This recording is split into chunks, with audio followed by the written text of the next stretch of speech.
Praise the Lord. Praise the Lord. சத்தமா சொல்லுவோமா? Praise the Lord. Hallelujah. Hallelujah. இயேசுவுக்கே புகழ், இயேசுவுக்கே நன்றி. மரியே வாழ்க, மரியே வாழ்க. நல்லா இருக்கீங்களா? சந்தோஷமா இருக்கீங்களா? ஆண்டவரோட 3 வருஷம் சீடருங்க பின்னாடியே சுத்திக்கிட்டு இருந்தாங்க. அப்படிதானே? நற்செய்தியின் அடிப்படையில் அப்படிதானே பார்க்குறோம். எத்தனை வருஷம் சுத்தினாங்க? 3 வருஷம். 3 வருஷம் பின்னாடியே சுத்திக்கிட்டு இருந்தாங்க. எப்படி எங்கெங்கெல்லாம் போனாரோ எல்லா இடத்துக்கும் போயிட்டு இருந்தாங்க. என்னென்னலாம் பண்ணாரோ அது எல்லாம் பார்த்தாங்க. எங்கெங்கெல்லாம் போனாரோ எல்லா இடத்துக்கும் கூட்டிட்டு போனாரு. இப்படி ட்ரைனிங் கொடுத்துட்டு இருந்தார். பல விஷயங்களை எப்படி என்ன சொல்றது, எப்படி இறைவார்த்தை கொடுக்கறது, எப்படி மக்கள்கிட்ட பேசுறது, எப்படி பண்றது, எல்லாத்தையும் பத்தி அந்த சீடர்களை முன்னாடி நிற்க வச்சுதான் அந்த ட்ரைனிங் பீரியட் 3 வருஷம் சீடர்களுக்கு இருந்துச்சு. இந்த 3 வருஷம் ட்ரைனிங் பீரியட்ல சீடர்களாவே வாலண்டியரா முன் வந்துகிட்டு எங்களுக்கு இதை சொல்லி கொடுங்கன்னு சொல்லி கேட்டது ஒரே ஒரு விஷயத்தை மட்டும்தான். நிறைய விஷயங்கள் ஆண்டவரே சொல்லி கொடுத்துருக்கிறார், இப்படி எல்லாம் பண்ணணும்ட்டு. ஆனா சீடர்களாவே தானா முன் வந்து வாலண்டியரா வந்து எங்களுக்கு இதை கொஞ்சம் சொல்லி கொடுங்களேன் அப்படின்னு சொல்லி கேட்டது ஒரே ஒரு விஷயத்தை தான். அது என்ன விஷயம் தெரியுங்களா? என்ன விஷயம்? என்னது? ஆண்டவர்கிட்ட சீடர் கேட்டக்கூடிய ஒரே ஒரு கேள்வி இவ்வளவுதான், எங்களுக்கு ஜெபிக்க கத்துக் கொடுங்க, எங்களுக்கு ஜெபிக்க கத்துக் கொடுங்க, வேற எதுவும் வேண்டாம். சீடருங்க 3 வருஷம் கூட நடந்ததுல எத்தனையோ காரியங்கள் பார்த்தாங்க. அவங்க தண்ணியை திராட்சை ரசமாக்குறத பார்த்துருக்கிறாங்க, இறந்தவங்களை உயிர் பெற செய்யறத பார்த்துருக்கிறாங்க, குருடர்களுக்கு பார்வை கொடுக்கறத பார்த்துருக்கிறாங்க, 5 அப்பம் 5000 பேருக்கு பகிர்ந்தளிக்கிறத பார்த்துருக்கிறாங்க, தண்ணி மேல நடக்கிறது, இப்படி எத்தனையோ எத்தனையோ புதுமைகள், எத்தனையோ எத்தனையோ காரியங்களை பார்த்துருக்கிறாங்க. ஆனா இதெல்லாம் பார்த்த சீடர்கள் இதை பத்தி எதுவுமே கேட்காம அவங்க கேட்டது ஒரே ஒரு விஷயம் தான், எங்களுக்கு ஜெபிக்க கத்துக் கொடுங்க, எங்களுக்கு ஜெபிக்க கத்துக் கொடுங்க, தண்ணிய திராட்சை ரசமா மாத்த சொல்லி கொடுங்க. எங்கேயுமே கேட்டது கிடையாது. இந்த 5000 பேருக்கு 5 அப்பத்தை பகிர்ந்து கொடுத்தீங்களே, கொஞ்சம் சொல்லி கொடுங்க, கேட்டது கிடையாது. இறந்தவங்களை உயிர் பெற செய்யறீங்களே, அது எப்படின்னு சொல்லி கொடுங்க, கேட்டது கிடையாது. எவ்வளோ எவ்வளோ அற்புதங்கள், அந்த அற்புதங்கள் எல்லாம் எப்படி செய்யறாருன்னு இவங்க கேட்டதே கிடையாது. பெரிய பெரிய கன்வென்ஷன் நடத்தினார் ஆண்டவர், இதெல்லாம் எப்படி நடத்துறீங்க, அவங்க கேட்டது கிடையாது. அவங்களுக்கு கேள்வி ஒரே கேள்விதான். என்ன கேள்வி? ஜெபிக்க கற்றுக் கொடுங்க, ஜெபிக்க கற்றுக் கொடுங்க. ஏன்னா இந்த சீடர்கள் 3 வருஷம் கூட நடந்ததுல ஒரு விஷயம் தரவா புரிஞ்சுக்கிட்டாங்க. என்ன தெரியுங்களா? இந்த மனுஷன் தொட்டா நோய் குணமடையுதுன்னா, இந்த மனுஷன் ஒரு வார்த்தை சொன்னா அது அப்படியே நடக்குதுன்னா, இவருக்கு பவர் அந்த ஜெபத்திலேருந்து வருது. இவருடைய ஜெபத்திலேருந்து தான் இவர் செய்யக்கூடிய எல்லா செயல்களுக்கான வல்லமை இவருக்கு கிடைக்குதுன்னு இந்த சீடர்கள் 3 வருஷத்துல புரிஞ்சுக்கிட்டாங்க. ஏன்னா இந்த மனுஷன் எங்கெங்கெல்லாம் போனாரோ, என்னென்னலாம் செஞ்சாரோ எல்லாத்துக்கும் நடுவில் ஜெபிப்பார். மக்கள் கூட அவ்வளோ பிஸி ஷெட்யூல்ல இவருக்கு வேலைகள் இருந்தாலும் எல்லாத்தையும் விட்டுட்டு கொஞ்ச நேரம் தனியா போவார், அப்பா கூட உட்காந்து பேசுறதுக்கு. கடலோரங்களுக்கு ஓடி போவாரு, மலை மேல உச்சிக்கு ஏறி போவாரு, தனியா இருக்கக்கூடிய இடங்களுக்கு போவாரு, தொழுகை கூடங்களுக்கு போவாரு. இன்னைக்கு அப்படி ஒரு தொழுகை கூடத்துக்கு போனதை நம்ம படிச்சோம். இப்படி விண்ணக தந்தையோட பேச ஜெபிக்க நேரம் கண்டுபிடிச்ச ஒரு ஆண்டவரை நற்செய்தி முழுக்க நம்மளால பார்க்க முடியும். அந்த நம்பிக்கை, அதை புரிஞ்சுக்கிட்ட சீடர்கள் தான்.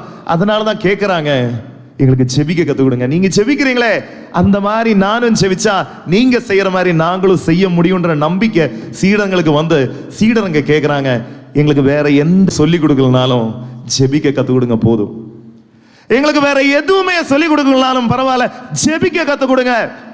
நீங்க ஜெபிக்கிற மாதிரி நான் ஜெபிக்க ஆரம்பிச்சேன்னா நீங்க செய்யற மாதிரி என்னாலையும் செய்ய முடியும்.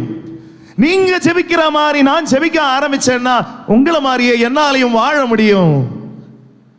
அன்பார்ந்தவர்களே, நம்ம வாழ்க்கையிலையும் ஜெபம் அடிப்படையான ஒரு விஷயம், அடிப்படையான விஷயம். நம்ம கண்டிப்பா ஜெபிக்கிறவங்க தான் சின்ன வயசுல இருந்தே ஜெபிக்க சொல்லி கொடுத்துருப்பாங்க.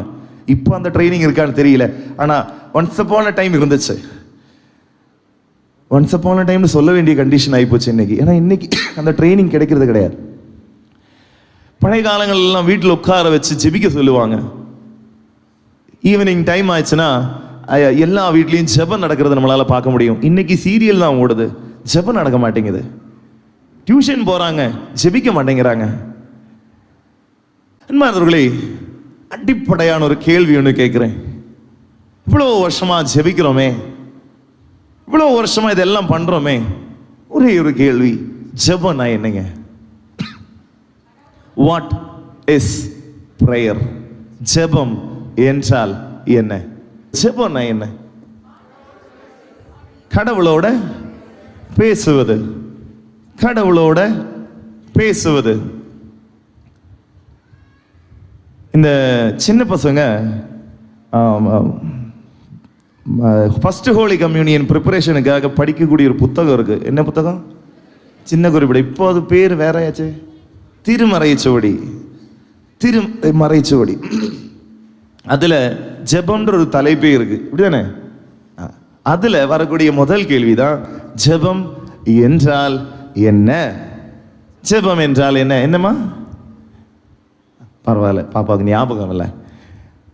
நம்ம சொன்ன பதில், அந்த சின்ன குறிப்பிடத்தில் இருக்கக்கூடிய பதில், கடவுளோட பேசுவது ஜெபம்.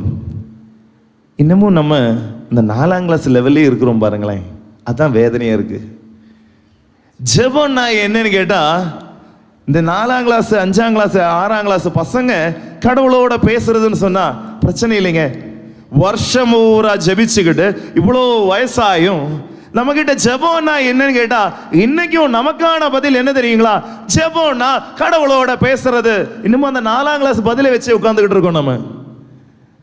ஹல்லேலூயா, ஹல்லேலூயா, ஹல்லேலூயா, ஹல்லேலூயா. நண்பர்களே, கடவுளோட பேசுறது, கண்டிப்பா கடவுளோட பேசுறது ஜெபம் இல்லைன்னு நான் சொல்லலை, ஜெபம் தான். அதனால தான் அப்படி ஒரு டெஃபினிஷன் நம்ம பார்க்குறோம். ஆனால் அது மட்டும்தான் ஜெபம் நம்ம நம்பிக்கிட்டு இருக்கோம் பாருங்களேன், அதுதான் தப்பு.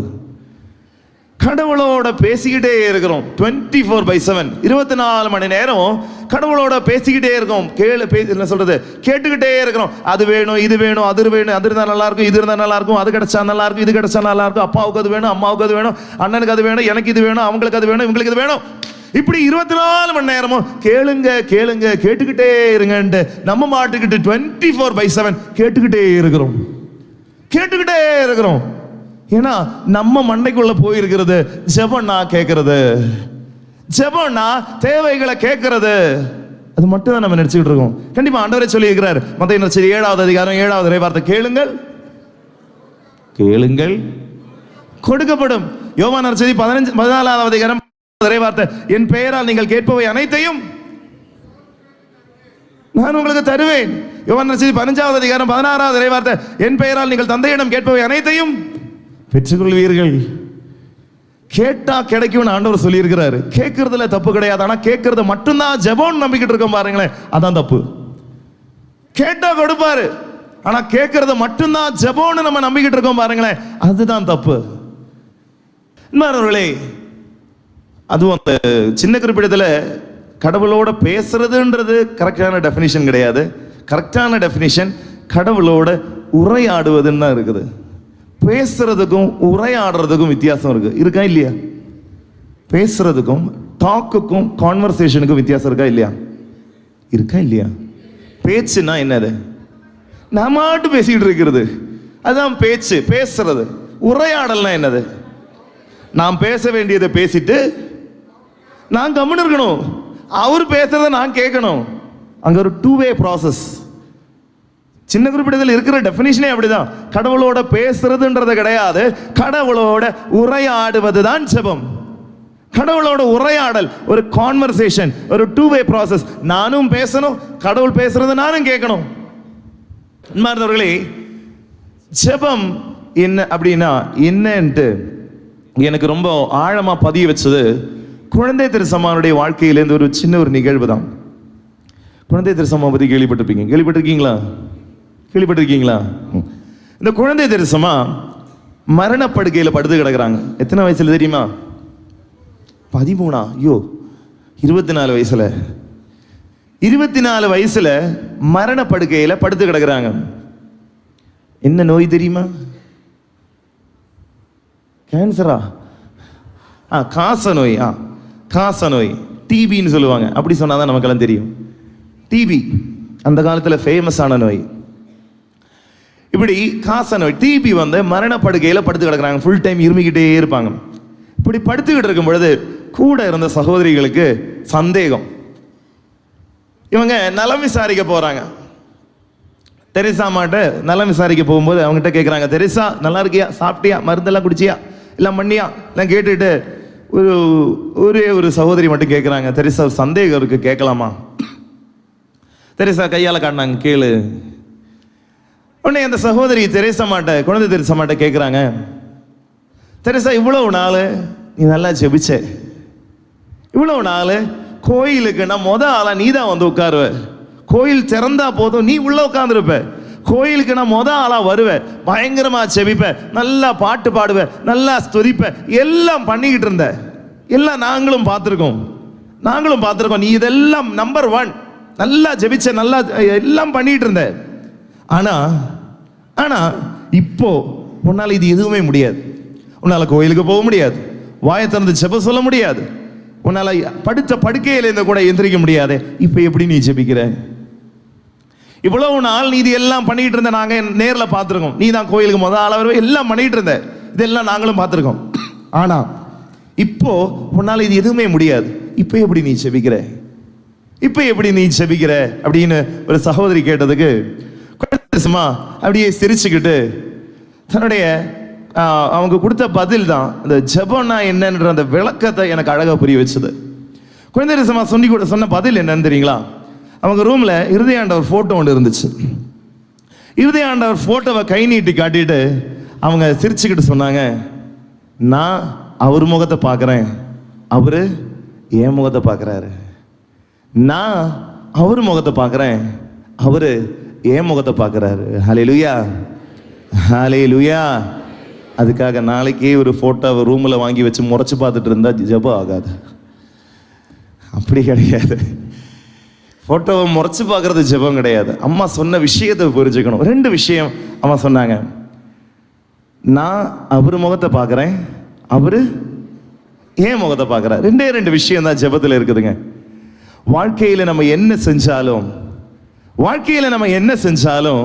அதுல கடவுளுடைய முகம் தெரிஞ்சா அதுக்கு பேரு ஜெபம். வாழ்க்கையில நம்ம என்ன செஞ்சாலும் செய்யக்கூடிய காரியங்கள்ல எனக்கு ஆண்டவருடைய முகம் தெரியுதா, அது எனக்கு ஜெபம்னு அர்த்தம். ஹல்லேலூயா, ஹல்லேலூயா. வீட்டை கூட்டி பெருக்கிட்டு இருப்போம், அந்த கூட்டி பெருக்கிற அந்த காரியத்துல கூடயும் எனக்கு ஆண்டவருடைய முகம் தெரியுதா, எனக்கு அது ஜெபம். எனக்கு கொடுக்கப்பட்ட வேலை நான் செஞ்சுக்கிட்டு இருக்கலாம், அந்த வேலையை நல்ல ரெஸ்பான்சிபிலிட்டியோட நான் என் கடமை உணர்வோட நான் அதை செய்து எனக்கு அதில் ஆண்டவருடைய முகம் தெரியுதா, எனக்கு அது ஜெபம். மணிக்கணக்கா கோயிலில் உட்கார்ந்துக்கிட்டும் எனக்கு அங்கே ஆண்டவருடைய முகம் தெரியலன்னு வைங்களேன், அதுக்கு பேர் ஜெபம் கிடையாது. மணிக்கணக்கா கோயிலில் போய் படுத்து கிடந்துட்டோம் அங்கே ஆண்டவருடைய முகம் தெரியலன்னு வைங்களேன், அதுக்கு பேர் ஜெபம் கிடையாது. வேற ஏதாவது தான் சொல்லணும். ஹல்லேலூயா, ஹல்லேலூயா, ஹல்லேலூயா. பாரதவர்களே, என்ன செய்தாலும் அதுல எனக்கு ஆண்டவருடைய முகம் தெரியுதா, என் இயேசுடைய முகம் தெரியுதா, அது எனக்கு ஜெபமா மாறுதுன்னு அர்த்தம். அங்கதான் மதர் தெரேசாவுடைய செயல்கள் எல்லாம் இன்னைக்கு பேசப்படுது. மதர் தெரேசா கிட்ட கேட்கக்கூடிய கேள்வி இருந்துச்சு, எப்படி உங்களால இது எல்லாம் செய்ய முடியுது, மற்றவங்களால செய்ய முடியாத காரியங்கள் எப்படி உங்களால முடியுது? மதர் சொன்ன பதில் தெரியுங்களா? நான் அவங்கள பார்க்கல, அவங்களுக்குள்ள இருக்கிற என் ஆண்டவரை பார்க்கிறேன், என் ஆண்டவருடைய முகம் எனக்கு தெரியுது, அங்க நான் என் ஆண்டவருக்கு செஞ்சு கொடுத்துட்டு இருக்கேன். எங்க எது செய்யும் பொழுதும் ஆண்டவர் தெரிகிறாரோ அதுக்கு பேரு அது ஜெபம். ஹல்லேலூயா, ஹல்லேலூயா, ஹல்லேலூயா. இப்போ ஜெபத்தினுடைய ஃபர்ஸ்ட் குவாலிட்டி என்னது? உரையாடல் கிடையாது. நம்ம இப்ப சொன்ன விஷயம், என்ன செஞ்சாலும் ஆண்டவருடைய முகம் தெரியணும், அதுல கடவுளை பார்க்க முடியணும், மற்றவங்களுக்கு உதவுறதா இருக்கலாம், என்னவா இருக்கட்டுமே, எனக்கு அதுல கடவுளுடைய என் ஆண்டவருடைய முகம் தெரியுதுன்னா அது எனக்கு ஜெபம். நீ 2வது விஷயம் இருந்துச்சு, நான் அவர் முகத்தை பார்க்கிறேன். 2வது விஷயம், அவரு என் முகத்தை பார்க்கிறாரு. அங்கேதாங்க ஜெபம் கம்ப்ளீட் ஆகுது. ஜெபம் நிறைவடைகிறது எப்ப தெரியுமா? நாம் பார்க்கிற ஆண்டவர் என்னையும் பார்க்கிறாருன்ற நினைப்புல என் வாழ்க்கையை நான் மாற்றும் பொழுதுதான் என் ஜெபம் நிறைவடையுது. சும்மா 2 மணி நேரம் உட்காந்து ஜெபிச்சுக்கிட்ட தூசி தட்டி எந்திரிச்சு போனேன்னா என் ஜெபம் கம்ப்ளீட் ஆகல. என் ஜெபம் நிறைவடைகிறது எப்ப தெரியுமா? நான் ஜெபிச்ச ஜெபம் என் வாழ்க்கையில ஒரு சின்ன மாற்றமாவது கொண்டு வருதுன்னா அங்க என் ஜெபம் கேட்கப்பட்டுச்சு, என் ஜெபம் நிறைவடைஞ்சதுன்னு அர்த்தம்.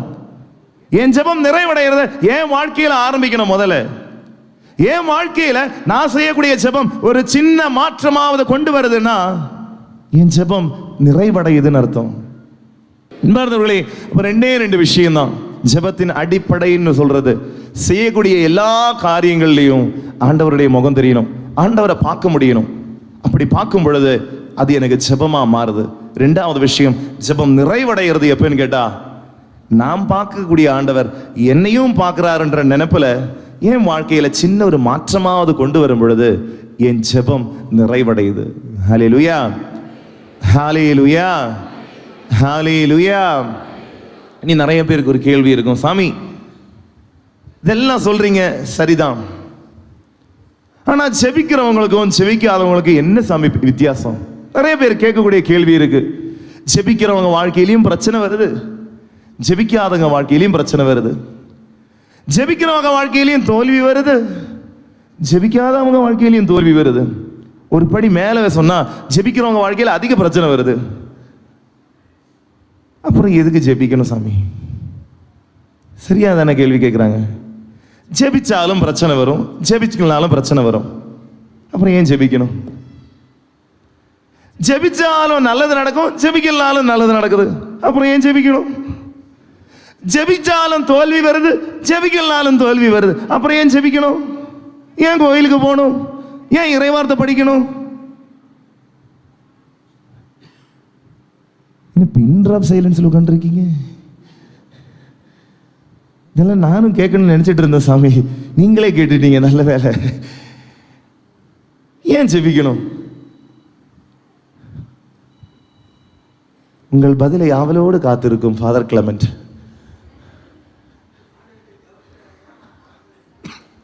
ஆண்டவர்கிட்ட ஜெபிச்சாதான் ஆற்றல் கிடைக்கும். ஓகே, அதுக்கான பதில ஆண்டவர் பைபிள்லயே சொல்லி இருக்கிறார். பைபிள் இருக்குதா? அந்த பழக்கம் தான் இல்லையே நமக்கு. நிறைய பேர் என்ன நினைச்சிட்டு இருக்காங்க தெரியுமா? பைபிள் எல்லாம் கோயிலுக்கு கொண்டு வர்றது இந்த பிரிவினை சபக்காரங்க செய்ய வேண்டிய வேலை. கத்தோலிக்க குடும்பங்கள்லாம் பைபிள்லாம் வீட்டில் வச்சுக்கணும், அதுவும் ஷோகேஸில் இப்படி வச்சுட்டு 2 சைடில் மெழுகுவத்தி வச்சுட்டு பற்ற வச்சிடணும். தொடக்கூடாது, திறக்கக்கூடாது. தொட்டா என்ன சொல்றது, பெரிய பாவம் அப்படின்னு நினைச்சுக்கிட்டு இருக்க நிறைய கத்தோலிக்க குடும்பங்கள் இருக்கு. பைபிளை எடுக்கிறதுக்கு அவ்வளவு சிரமப்படுறவங்க நம்மெல்லாம். மத்தேயு நற்செய்தி 28வது அதிகாரம் 20வது இறைவார்த்தையில ஆண்டவர் அழகா சொல்லுவாரு, உலகம் முடியும் மட்டும் உன்னோடு நான் இருக்கிறேன். உலகம் முடியும் மட்டும் உன்னோடு நான் இருக்கிறேன்னு சொன்ன ஆண்டவர் நம்மோடு இருக்கிறதுக்கு 2 விஷயத்தை கண்டுபிடிச்சாரு. 1 நற்கருணை, 2 இறைவார்த்தை. 2 விஷயங்கள் நம்மோட தங்குறதுக்கு ஆண்டவர் வெளிப்படையா கொடுத்துட்டு போன விஷயங்கள் என்னென்ன? 1 நற்கருணை, 2 இது 2த்தையும் நம்ம பூட்டி வச்சிட்டோம். நற்கருணைய கோயில்ல வச்சு பூட்டிட்டோம், இறை வார்த்தைய ஷோகேஸ்ல வச்சு பூட்டிட்டோம். அப்புறம் எங்கே இந்த ஆண்டவர் நம்ம கூட இருக்க போறார்? நற்கருணைய கோயில்ல வச்சு பூட்டிட்டோம், அங்கேயே இருந்தா போதும், வெளில வந்துடாதீங்க. மீதி இருந்தது ஒரே ஒரு இறை வார்த்தை தான். அந்த இறை வார்த்தையை என்ன பண்ணிட்டோம்? வீட்டுல கபோர்டு உள்ள வச்சு பூட்டிட்டு அங்கேயே இருந்துங்க, வேணா 2 மெழுகுவத்தி பத்த வச்சு தரேன். வீட்டில் இருக்கிற பைபிள் எல்லாம் கொஞ்சம் தூசி தட்டி எடுங்க, எடுத்து நெஞ்சோட சேர்த்து பிடிங்க. கோயிலுக்கு வரும்பொழுதெல்லாம் பைபிளோட வாங்க. அது பிரிவினை சபுக்காரங்க செய்யக்கூடிய காரியம் கிடையாது, இறை மக்கள் செய்யக்கூடிய காரியம். இறை மக்கள் செய்யக்கூடிய காரியம். ஸ்கூலுக்கு போறீங்க, மேக்ஸ் கிளாஸ் நடக்குதுன்னு வைங்களேன், என்ன புத்தகம் கையில் இருக்கணும்? என்ன புத்தகம் கையில் இருக்கணும்? சயின்ஸ் கிளாஸ் நடக்குதுன்னா என்ன புத்தகம் கையில் இருக்கணும்? இறை வார்த்தை போதிக்கப்படுதுன்னா என்ன கையில் இருக்கணும்? என்ன கையில் இருக்கணும்? நாளிலேருந்து கொண்டு வருவீங்க நம்புறேன். Praise the Lord, praise the Lord, praise the Lord, hallelujah. அன்பார்ந்தவர்களே, இந்த இறை வார்த்தையிலேயே ஆண்டவர் ஏன் ஜெபிக்கணும் அப்படின்ற அருமையான விஷயத்தை நமக்கு சொல்லிக் கொடுக்கிறேன். லூக்கா நற்செய்தி 6ஆவது அதிகாரத்துல 47, 48 இறைவார்த்தைகள். என்னிடம் வந்து என் வார்த்தைகளை கேட்டு அவற்றின்படி செயல்படும் எவரும் யாருக்கு ஒப்பாவர் என உங்களுக்கு எடுத்து காட்டுகிறேன்.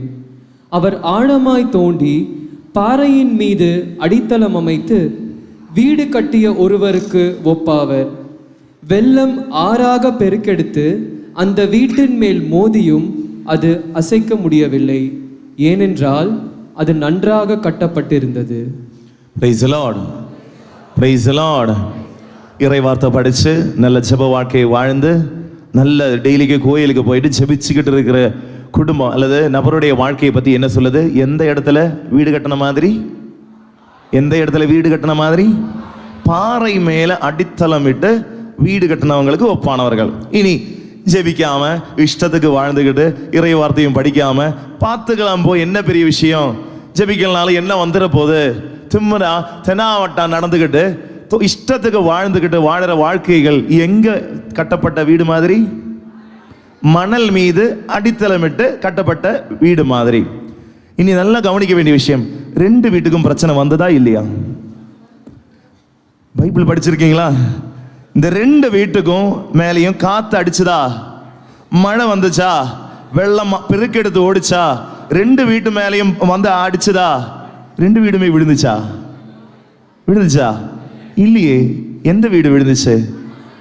மணல் மேல அடித்தரையிட்ட வீடு மட்டும்தான் விழுந்துச்சு. ஜெபம் இல்லாத வாழ்க்கையும் அவ்வளவுதாங்க. ஜெபிக்கிற வாழ்க்கைக்கும் ஜெபிக்காத வாழ்க்கைக்கும் என்ன வித்தியாசம்னு கேட்டா இவ்வளவுதான். பிரச்சனை வராததுனால கிடையாது, பிரச்சனை வரும். ஜெபிச்சாலும் பிரச்சனை வரும், ஜெபிக்கலனாலும் பிரச்சனை வரும். ஆனா ஜெபிக்கிற வாழ்க்கை எவ்வளவு பிரச்சனை வந்தாலும் அசைக்க முடியாது. ஜெபிக்கிற வாழ்க்கையில அசைக்க முடியாது. எவ்வளோ பிரச்சனை வந்தாலும், எவ்வளவு தோல்வி வந்தாலும், எவ்வளவு சோர்வு வந்தாலும் அசராது. ஆனா ஜெபிக்காத வாழ்க்கைகள் சின்ன ஒரு பிரச்சனை வந்தா போதும், சின்ன ஒரு தோல்வி வந்தா போதும், உடஞ்சு சுக்குநூறா போயிடுவாங்க, ஒண்ணுமே இல்லாம போயிடுவாங்க, காணாம போயிடுவாங்க. அங்கதான் ஜெபிக்கிற வாழ்க்கைக்கும் ஜெபிக்காத வாழ்க்கைக்கு இருக்கிற வித்தியாசம். ஹல்லேலூயா, ஹல்லேலூயா, ஹல்லேலூயா, ஹல்லேலூயா. இயேசுவுக்கே புகழ். அன்பார்ந்தவர்களே, அப்போ வாழ்க்கையில நம்ம எவ்வளவுக்கு எவ்வளவு ஜெபிக்கிறோமோ அவ்வளவுக்கு அவ்வளவு அடித்தர ஸ்ட்ராங் ஆகுதுன்னு அர்த்தம். பாறை மேல அடித்தர போட்டுக்கிட்டு இருக்கோம்னு அர்த்தம். ஜெபிக்காம இஷ்டத்துக்கு வாழ்ந்துகிட்டு இருந்தோம்னு வைங்களேன், வீடெல்லாம் வெளியில பயங்கரமா இருக்கும், அழகா பயங்கர எக்ஸ்ட்ரா டிசைன்லாம் வெளியில பார்க்கிறதுக்கு அழகா இருக்கும். ஆனா கீழே அடித்தர basement weak, building strong, basement weak. Basement வீக்கா இருந்ததுன்னு வை, இன்னைக்கு இல்லைனா நாளைக்கு நீ கட்டி வச்சிருக்கிய இந்த என்ன சொல்றது கோபுரம் அது விழும். உன் மேல இருக்கிற கோபுரம் அவ்வளோ பெருசா இல்லைனாலும் உன் பேஸ்மெண்ட் ஸ்ட்ராங்கா இருந்ததுன்னு வை, அது வீடு சின்னதா இருந்தாலும் காலத்துக்கும் நிலைச்சு நிற்கும். அது ஹல்லேலூயா, ஹல்லேலூயா, ஹல்லேலூயா. அன்பார்ந்தவர்களே, ஜெபத்தால பேஸ்மெண்ட் ஸ்ட்ராங் ஆக்கணும். கிறிஸ்தவ வாழ்க்கையின் அடித்தளம் ஜெப வாழ்க்கை தாங்க. கிறிஸ்தவ வாழ்க்கையின் அடித்தளம் பேஸ்மெண்ட் சொல்றதே அந்த ஜெபம் தான். இறை வார்த்தையை படிக்கும் பொழுது, ஜெபிக்கும் பொழுது, திவ்ய நற்கருணையில உட்கொள்ளும் பொழுது, இது எல்லாமே நம்ம அந்த அடித்தளத்தை ஸ்ட்ராங் ஆக்கிட்டு இருக்கோம். அதுக்கு மேல நம்ம எவ்வளோ தூரம் கட்டி போனாலும் அது விழாது. நம்ம பேஸ்மெண்ட் ஸ்ட்ராங்கா இல்லாம மேல மட்டும் கட்டுறதுலேயே கவனமா இருந்தோம்னு வைங்களேன், இன்னைக்கு இல்லைனா நாளைக்கு அது விழுந்துரும். ஹல்லேலூயா, ஹல்லேலூயா, ஹல்லேலூயா. இயேசுவுக்கே புகழ். அப்போ ஜெபம்னா என்னன்னு பார்த்தோமா? ஜெபம்னா என்னது? உரையாடுதல், 2-way ப்ராசஸ். 2 விஷயம் நடக்கணும்னு சொன்னேன். என்னது? நான் அவர் முகம் பார்க்கணும், அவரு ஏன் முகம் பார்க்கணும். 2 விஷயம் நடக்கணும்னு சொன்னேன். 2-way process. பேசுறது மட்டும் கிடையாது, அவர் பேசுறதையும் கேட்கணும். நான் அவர் முகம் பார்க்கணும், அவர் என் முகம் பார்க்குறாருன்ற நினைப்போட வாழணும். ஏன் ஜெபிக்கணும்னு பார்த்தோம்? பேஸ்மெண்ட் ஸ்ட்ராங் ஆக்குறதுக்கு ஜெபிக்கணும்னு சொன்னோம். இனி அடுத்த ஒரு கேள்வி நிறைய பேர் கேட்பாங்க, சாமி ஜெபிக்கிறோம் சாமி, அதெல்லாம் சரி, பைபிள்லேயே ஜெபிக்கிறத பற்றி பார்க்கும் பொழுது பல விதமாக ஜெபிக்க சொல்லி இருக்கிறாங்க. ஒரு இடத்துல நீ ஜெபிக்க உட்காரும் பொழுது, மத்தேயு அதிகாரத்தில் ஆண்டவர் சொல்லுவார், ஜெபிக்க உட்காரும் போது என்ன பண்ணணும்? கதவை இழுத்து சாத்திக்கிட்டு உள்ள போய் உட்காந்துக்கிட்டு தனியா போய் ஜெபிக்கணும். தனியா உட்காந்து ஜெபிக்கணும். மத்தேயு அதிகாரத்தில் ஆண்டவர் சொல்லுவார், எங்கே 2 3 பேர் ஒன்று கூடி ஜெபிக்கின்றார்களோ அவர்கள் மத்தியில் 2 3 பேர் ஒன்னா சேர்ந்து உட்கார்ந்து ஜெபிக்கணும் அப்படின்னு சொல்லுவார். ஒரு இடத்துல சைலண்டா ஜெபிக்கணும்னு சொல்லுவார், வேற இடத்துல குரலை எழுப்பி ஜெபிக்கணும்னு சொல்லுவார், கரங்களை தட்டி ஜெபிக்கணும்னு பவுலடியார் சொல்லுவார், நன்றி கூறி பாடல் பாடி ஜெபிக்கணும்னு கொலோசியருக்கு எழுதிய திருமுகத்தில் சொல்லுவார், எபிரேயருக்கு எழுதிய திருமுகத்தில் கண்ணீர் சிந்தி மன்றாடி வேண்டணும் அப்படின்னு சொல்லி சொல்லுவார். நிறைய பேருக்கு சந்தேகம், மொத்தத்தில் நான் எப்படிதான் ஜெபிக்கிறது? மொத்தத்தில் நம்ம எப்படிதான் ஜெபிக்கிறது? தனியா ஜெபிக்கணுமா? ஒன்னா உட்காந்து ஜெபிக்கணுமா? சவுண்டா ஜெபிக்கணுமா? சைலண்டா ஜெபிக்கணுமா? கரங்களை தட்டி ஜெபிக்கணுமா? எப்படி ஜெபிக்கணும்? எந்த ஜெபம் சீக்கிரமா கேட்கப்படும்?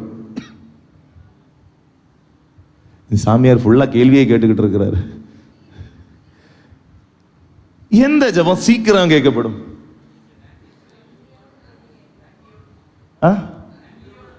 நன்றியோட துதிக்கிற ஜெபம் சீக்கிரம் கேட்கப்படும். அப்படியா?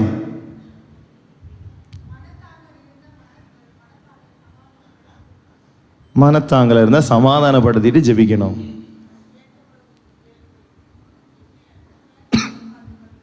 சரி, ஒரே ஒரு உதாரணம் வழியா சொல்லிடுறேன். உதாரணத்துக்கு ஆப்பிள் சாப்பிட்றோம் இல்லையா? சாப்பிட்ற ஆப்பிள் உதாரணத்துக்கு சொல்றேன். ஆப்பிள் சாப்பிட்டா நமக்கு விட்டமின் ஏ கிடைக்குதுன்னு வச்சுங்களேன். உதாரணத்துக்கு சொல்றேன், கூகுளில் தேடி பார்த்துட்டு ஏ இல்லை பின்னு சொல்லக்கூடாது. உதாரணத்துக்கு சொல்லிக்கிட்டு இருக்கிறேன். ஆப்பிள் சாப்பிட்டா என்ன கிடைக்கும் சொல்லுங்களேன்? விட்டமின் ஏ கிடைக்குதுன்னு வச்சுங்க. ஆரஞ்சு சாப்பிட்டா, கொரோனா வந்ததில் ஒரே ஒரு நல்ல விஷயம், அது மட்டும் கரெக்டாக தெரிஞ்சு வச்சிருக்கிறோம். ஆரஞ்சு சாப்பிட்டா விட்டமின் சி கிடைக்குது. நடுவில் அந்த பி ஒரு வாழைப்பழத்துக்கு கொடுத்துருவோம் ஒரு பேச்சுக்கு. சயின்ஸ் கிளாஸுக்கு வரலப்பா. ஆப்பிள் சாப்பிட்டா என்ன கிடைக்கும்? ஏ. வாழைப்பழம் சாப்பிட்டா என்ன கிடைக்கும்? ஆரஞ்சு சாப்பிட்டா என்ன கிடைக்கும்? சி. கிளியரா? ஓகே.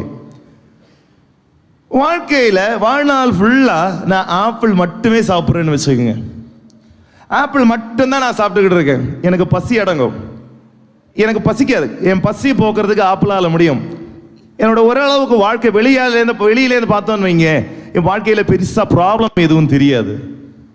ஆனால் வாழ்க்கையில் என்ன இருக்காது? பியும் சியும் இருக்காது. வெளியில் ஏதாவது இண்டிகேஷன் தெரியுமா? ஏதாவது தெரியுதா? தெரியாது. எனக்கு பியும் சியும் கம்மியாக இருக்காது. யாருக்கு மட்டும்தான் தெரியும்? எனக்கு மட்டும்தான் தெரியும். என் வாழ்க்கையில் பல பிரச்சனைகளுக்கு காரணம் எனக்கு பியும் சியும் இல்லாததுனால தான் எனக்கு இந்த பிரச்சனை எனக்கு மட்டும்தான் தெரியும். ஆமாவா இல்லையா? வெளியிலேருந்து பார்த்தா பக்காவா தெரியும், நல்லா தான் இருக்கிறோம், ஒன்றும் பிரச்சனை இல்லாத மாதிரி தான் தெரியும். ஆனால் எனக்கு நடக்கக்கூடிய ஒரு சில பிரச்சனைகள் வழியா எனக்கு மட்டும்தான் தெரியும். ஏன் மட்டும்தான் எனக்கு இருக்கு. பியும் சியும் இல்லாததுனால வரக்கூடிய எதிர் விளைவுகள், சைடு எஃபெக்ட்ஸ் தான் இது எல்லாமேன்றது எனக்கு மட்டும்தான் தெரியும். ஹல்லேலூயா. இதே மாதிரி தான் வாழைப்பழம் மட்டும் சாப்பிட்டாலும் ஆரஞ்சு மட்டும் சாப்பிட்டாலும். பாரதவர்களை, சாப்பிடுற சாப்பாட்டில் விட்டமின் ஏ அது வேணும், பி இது வேணும், சி இது வேணும், புரோட்டீனு, மினரலு, அது இதுன்னு சொல்லிட்டு சாப்பிட்ற சாப்பாட்டில் இவ்வளோ வெரைட்டி தேடுறோமே, ஜெபத்தில் ஏன் தேட மாட்டேங்கிறோம்? நம்ம சாப்பிட்ற சாப்பாட்டில் இதில் அது கிடைக்கும், இதில் இது கிடைக்கும், இதில் அது கிடைக்கும், இதில் இது வேணும் அப்படின்னு சொல்லிட்டு வெரைட்டியா தேடி தேடி தேடி தேடி சாப்பிட்ற நம்ம ஏன் ஆன்மீக வாழ்க்கைக்கு வரும்பொழுது மட்டும் ஜெபத்தில் ஒரு வித்தியாசத்தை தேட மாட்டேங்கிறோம்? நிறைய பேரை பார்த்துருக்கேங்க, சைலண்டா ஜெபிச்சா போதும், தனியா உட்காந்து ஜெபிச்சா போதும் அப்படின்ற மனநிலையோட இருக்கிறவங்க. ஹல்லேலூயா, ஹல்லேலூயா. ஒவ்வொரு ஜெபத்துக்கும் ஒவ்வொரு வல்லமை, ஒவ்வொரு ஜெபத்துக்கும் ஒவ்வொரு வல்லமை. தனியா உட்கார்ந்து ஜெபிக்க வேண்டிய நேரங்களில் தனியா உட்கார்ந்து ஜெபிச்சாதான் அந்த வல்லமை என்னன்னு தெரியும். ஒன்னா உட்கார்ந்து ஜெபிக்க வேண்டிய நேரங்களில் ஒன்னா உட்கார்ந்து ஜெபிச்சாதான் அந்த வல்லமை என்னன்னு தெரியும். குடும்பமா சேர்ந்து உட்கார்ந்துகிட்ட குடும்பமா உட்கார்ந்து ஜெபிக்க வேண்டிய நேரங்களில் தனியா ஜெபமால உருட்டிட்டு இருந்தா குடும்ப ஜெபத்தோடைய வல்லமை நமக்கு தெரியாது. ஹல்லேலூயா, ஹல்லேலூயா, ஹல்லேலூயா. சத்தமா ஜெபிக்க வேண்டிய நேரங்கள்ல வாயை மூடி முணுமுணுன்னு உட்கார்ந்து இருந்தோம்னு வைங்களேன், சத்தமா ஸ்துதிச்சு வைக்க வேண்டிய அபிஷேகம் நமக்கு கிடைக்காது. எல்லாமே தேவைங்க நம்ம வாழ்க்கையில. ஸ்துதிச்சு ஜெபிக்கணும், பாடல் பாடி ஜெபிக்கணும், கரங்களை தட்டி ஜெபிக்கணும், தனியா உட்கார்ந்து ஜெபிக்கணும், சைலண்டா ஜெபிக்கணும், ஒன்னா சேர்ந்து ஜெபிக்கணும். இது எல்லாமே ஆண்டவர் சொல்லி கொடுத்ததுதான். இது எல்லாமே பண்ணணும்ன்றதுக்காக தான் அவர் சொல்லி கொடுத்தார். இல்லைன்னா ஏதாவது ஒண்ணு சொல்லி கொடுத்தா போதுமே, இப்படி மட்டும் ஜெபிங்கன்னு சொல்லி கொடுத்திருந்தா போதுமே. இது எல்லாம் சொல்லி கொடுத்ததுக்கு ஏன் காரணம்? இது எல்லாம் என் வாழ்க்கையில தேவை, இது எல்லாம் என் வாழ்க்கையில தேவைன்றது ஆண்டவர் புரிஞ்சுக்கிட்டு தான் எல்லாத்தையும் சொல்லி கொடுத்தாரு. தனியா உட்கார்ந்து ஜெபிக்கிறதுக்கு, குடும்பமா உட்கார்ந்து ஜெபிக்கிறதுக்கு, சத்தமா ஜெபிக்க, சைலண்டா ஜெபிக்க, துதிச்சு ஜெபிக்க, பாட்டு பாடி ஜெபிக்க, கரங்களை தட்டி ஜெபிக்க. அப்போ ஜெபிக்கிறது நமக்கு இப்படிதான் ஜெபிக்கணும்னு கிடையாது. ஜெபிக்க வேண்டிய நேரங்கள்ல ஜெபிக்க வேண்டிய விதத்துல ஜெபிக்கணும். ஜெபிக்க வேண்டிய நேரங்கள்ல ஜெபிக்க வேண்டிய விதங்கள்ல ஜெபிக்கணும். நிறைய வீடுல இன்னைக்கு குடும்ப ஜெபம் ரொம்ப ரொம்ப கம்மியாகிட்டே வரக்கூடிய காலகட்டம். குடும்ப ஜெபத்துக்கு முக்கியத்துவம் மேல கேட்டா தனித்தனியா ஜெபிக்கணும் சாமி. தனித்தனியா ஜெபிச்சா தனித்தனியான அந்த அபிஷேகத்துக்கு தான் போக முடியும். குடும்பமா ஜெபிச்சாதான் குடும்பமான ஆசீர்வாதம் கிடைக்கும். ஹல்லேலூயா, ஹல்லேலூயா. குடும்பத்தில் இருக்கிற ஒரு பிரச்சனை இருக்குதா, அப்பாவும் அம்மாவும் பிள்ளைங்களும் அந்த குடும்பம் ஒன்னா சேர்ந்து உட்கார்ந்து ஜெபிச்சு பாருங்களேன், அந்த குடும்பத்தில் இருக்கிற பிரச்சனை தானா போறதை நீங்க பார்க்க முடியும். வாழ்க்கையில ஜெபிக்க வேண்டிய நேரங்கள்ல ஜெபிக்க வேண்டிய விதங்கள்ல ஜெபிக்கணும். நம்ம அதை விட்டுட்டு நான் இப்படிதான் ஜெபிப்பேன் அடம் பிடிச்சிட்டு இருந்தோம்னு வைங்களேன், மீதி இருக்கிற அபிஷேகம் நமக்கு கிடைக்காது. மீதி இருக்கிற அபிஷேகம் நமக்கு கிடைக்காது. வெளியில இருந்து பார்த்தா வாழ்க்கை நல்லா இருக்கிற மாதிரி தெரியும், ஆனா நமக்கு மட்டும்தான் தெரியும் நம்ம வாழ்க்கையில மீதி அபிஷேகம் இல்லாததுனால தான் இவ்வளவு பிரச்சனைன்றது நமக்கு மட்டும்தான் தெரியும். ஒரே இருக்கு கடைசி கேள்வி, எல்லா ஜெபமும் கேட்கப்படுமா? எல்லாத்துக்கும் ஒரே பதில் கொடுக்க கூடாது. எல்லாத்துக்கும் சைலண்டாவே இருக்கிறீங்க.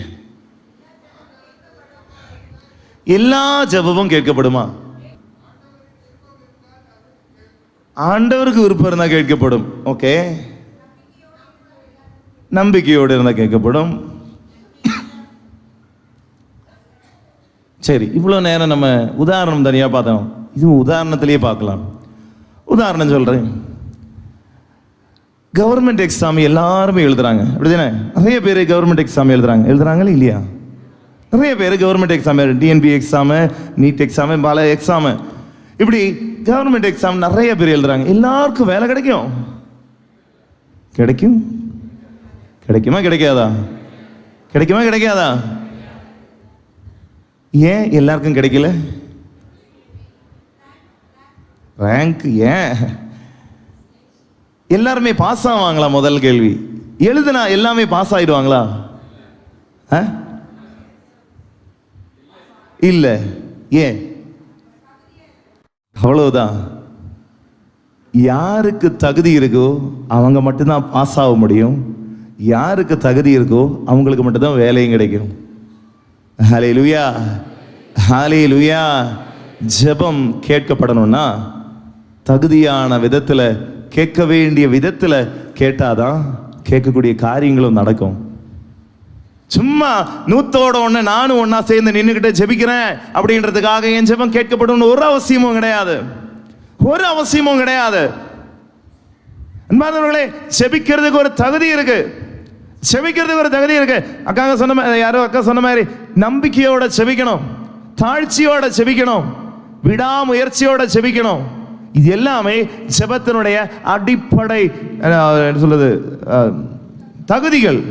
ஜெபத்தில் இருக்க வேண்டிய அடிப்படை தகுதிகள் இது எல்லாமே. நம்பிக்கை இல்லாம ஜெபிச்சா எப்படி நடக்கும்?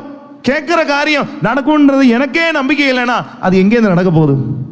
தாழ்ச்சி இல்லாம ஜெபிக்கும் பொழுது அது எப்படி நடக்கும்? ஜெபிக்கலையே, ஜெபிச்சுக்கிட்டு நடக்கலையேன்ட்டு அதை விட்டுட்டா நிறைய பேர் வாழ்க்கையில் என்ன தெரியுமா பிரச்சனை? ஒரு நாள் ஜெபிப்பாங்க, 2 நாள் ஜெபிப்பாங்க, 3 நாள் ஜெபிச்சுக்கிட்டு 4வது நாள் இவ்வளோ நாள் ஜெபிச்சோம் ஒன்றும் நடக்கலன்ட்டு தூக்கி போட்டு போறவங்க தான் நிறைய பேர். அப்புறம் எப்படி அது நடக்கும்? ஜெபிக்கிறதுக்கு ஒரு தகுதி இருக்குதுங்க. ஜெபிக்கிறதுக்கு ஒரு தகுதி இருக்கு. அந்த தகுதியோட நீ ஜெபிக்கணும், விடாமுயற்சியோட நீ ஜெபிக்கணும், தாழ்ச்சியோட நீ ஜெபிக்கணும், நம்பிக்கையோட நீ ஜெபிக்கணும். இந்த குவாலிட்டிஸ் எல்லாம் உன்கிட்ட இருந்தா மட்டும்தான் நீ கேட்கக்கூடிய காரியங்கள் உன் வாழ்க்கையில நடக்கும். இதை விட்டுட்டு இளைஞ வாழ்க்கையில ஜெபிச்சா ஒண்ணும் நடக்கலன்னு சொல்லிட்டு இருந்தா அது யாரு தப்பு? ஏன் தப்பு? அவரு தராதனால கிடையாது, எனக்கு கேட்கறதுக்கான தகுதி இல்லைன்னு அர்த்தம். ஹல்லேலூயா, ஹல்லேலூயா, ஹல்லேலூயா. இயேசுவுக்கே புகழ், இயேசுவுக்கே நன்றி. என்பார்ந்தவர்களே, இந்த நாளில் ஜெபத்தின் முக்கியத்துவத்தை உணர்வோம். ஜெபம் நம் வாழ்வின் அடிப்படையான ஒரு விஷயம். சும்மா டைம் பாஸுக்காக பண்றது கிடையாது. அது வேலை இல்லாததுனால பண்ணக்கூடிய காரியம் கிடையாது. அது கடவுளோடு செலவிடுகின்ற நேரம், நம்மை படைத்தவரோடு படைப்புகள் ஒன்று சேர்ந்து செலவிடுகின்ற நேரம். அது ஆண்டவர் இயேசு கற்றுத்தந்த ஒரு அருமையான பாடம் தான் ஜெபம். அந்த ஜெபத்தை நம்ம வாழ்க்கையில கொண்டு வரும் பொழுது நம்ம வாழ்க்கையின் அடிப்படை ஸ்ட்ராங்கா இருக்கும். அது ஸ்ட்ராங்கா இருந்தா மீதி எல்லாம் பக்காவா இருக்கும். கண்களை மூடுவோமா? அன்பு தெய்வமே, இறைவா, தர்மியான நாளுக்காக, நேரத்துக்காக உமக்கு நன்றி ஆண்டவரே. ஜெபத்தின் முக்கியத்துவத்தை எங்களுக்கு எடுத்து சொன்னதுக்காக உமக்கு நன்றி ஆண்டவரே. கடந்த காலத்துல ஜெபிக்காமல் வாழ்ந்த எத்தனையோ நாட்கள். ஏன் ஜெபிக்கணும்? எதுக்கு ஜெபிக்கணும்? எதுக்கு இப்போ ஜெபிக்கணும்? நாளைக்கு ஜெபிச்சா போதாதா? தள்ளி போட்ட நாட்கள், ஜெபத்தை வேண்டாம் என்று சொன்ன நாட்கள், ஜெபத்தை கொச்சப்படுத்தின நாட்கள், இழிவுபடுத்திய நாட்கள், ஏன் ஜெபிக்கணும்னு நாத்திகவாதம் பேசிய நாட்கள், பகுத்தறிவுவாதத்தோட நடந்துகிட்ட நாட்கள். ஆண்டவரே, ஒப்புக்கொள்கின்றேன், என்னையே ஒப்புக்கொடுக்கின்றேன். ஆண்டவரே, என்னுடைய வாழ்க்கையில ஜெபத்தின் முக்கியத்துவத்தை எனக்கு நினைவூட்டி தாரும். ஒவ்வொரு நாளும் ஜெபிக்கின்ற மகனாக, ஜெபிக்கின்ற மகளாக நான் மாறணும் ஆண்டவரே. ஜெபத்தில் வேரூன்றி வளர வேண்டும். உண்மையான கத்தோலிக்க கிறிஸ்தவனாக ஜெபிக்கின்ற ஒரு மகனாக, மகளாக மாற என்னை ஆசீர்வதியும். அம்மா, மாதாவே, தேவதாயே, எங்களுக்காக பரிந்து பேசும். ஒன்று சேர்ந்து ஜெபிப்போமா? அருள் நிறைந்த மரியே வாழ்க. ஆண்டவர் உடனே பெண்களுக்குள் ஆசை பெற்றவள் நீரே, உடைய திருவயிற்றுமணியாகிய இயேசுவும் ஆசை பெற்றவரே. புனித மரியே, இறைவனின் தாயே, பாவிகளா இருக்கிற எங்களுக்காக இப்பொழுது இறப்பின் வேலையில வேண்டிக் கொள்ளும். ஆமென்.